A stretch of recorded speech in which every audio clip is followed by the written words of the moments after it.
Alright guys, I got the car in the air. Before I shut this video down, I'm curious, same as y'all, I want to know how much actual oil. Here's the old oil at the house and I already got it replaced.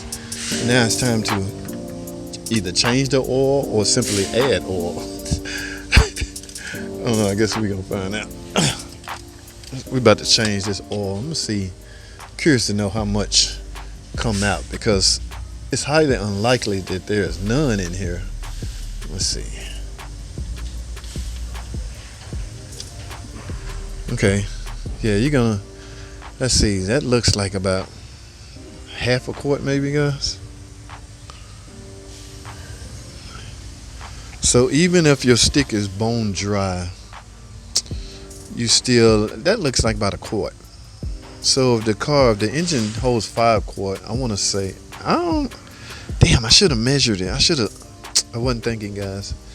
I should have had a bucket on here. But if I had to guess, I'd get at 3/4 of a quart. That was enough, guys, to keep the car.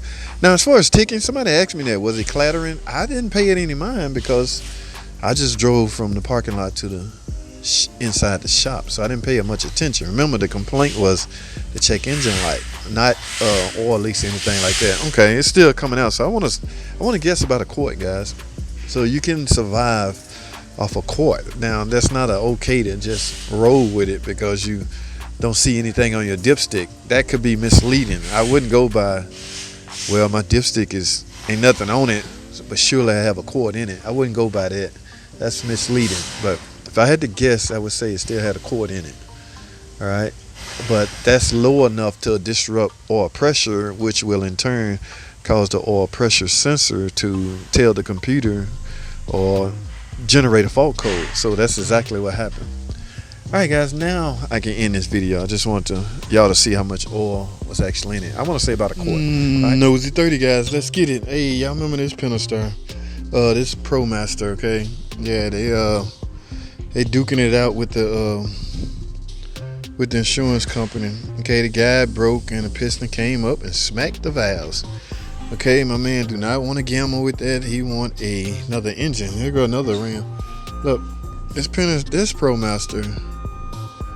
Okay, they both, I want to say 2500s. This one looks a little smaller as far as height wise. Now this how this stuff look, guys, without everything taken apart like that one.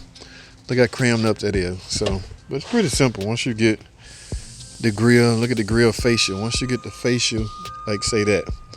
Once you get that fascia out, it would look like that. Once you get this out, then there will be the engine in your face. Okay, so just a typical sideways engine as such, like a minivan or something like that. Okay, but it's a Promaster. No difference. The 3.6 have the same problems, you know, in the Promasters they do any car. All right, check out this baby 4-cylinder. I think this the one that was leaking. Yeah, he got the timing chain cover, the valve cover gasket. Everything was leaking on here. All right, nothing to run home about this. I liking this a turbo diesel, guys. What is my man doing? Oh, he got the valve. I don't know.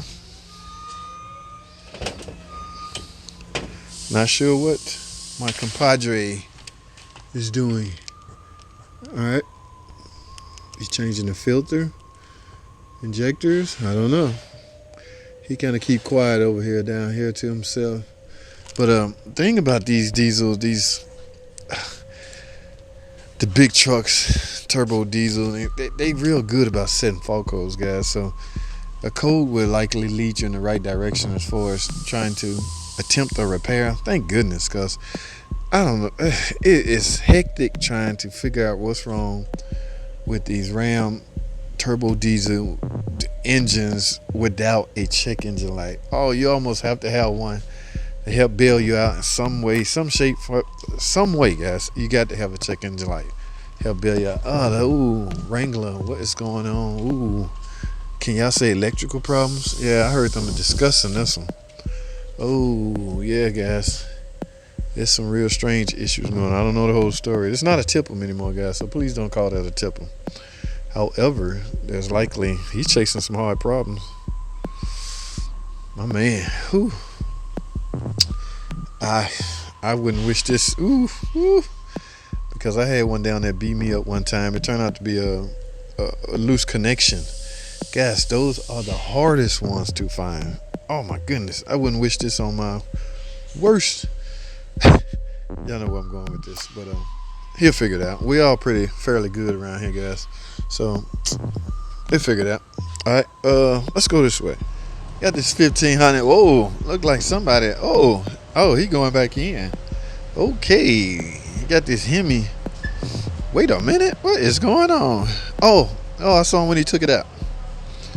Okay, look at these MDS, guys.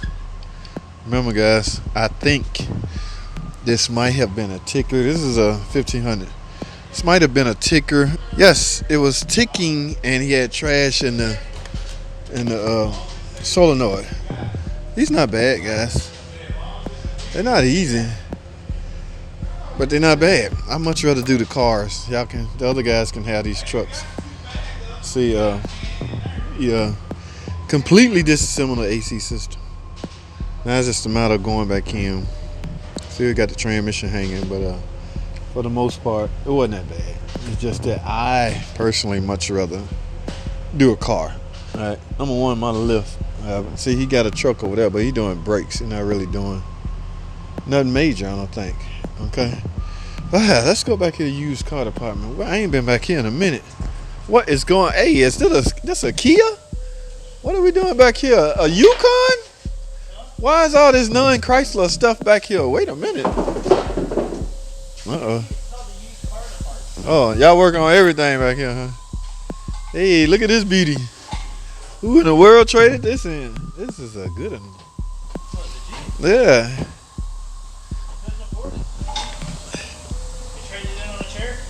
They traded this in and got a baby Cherokee?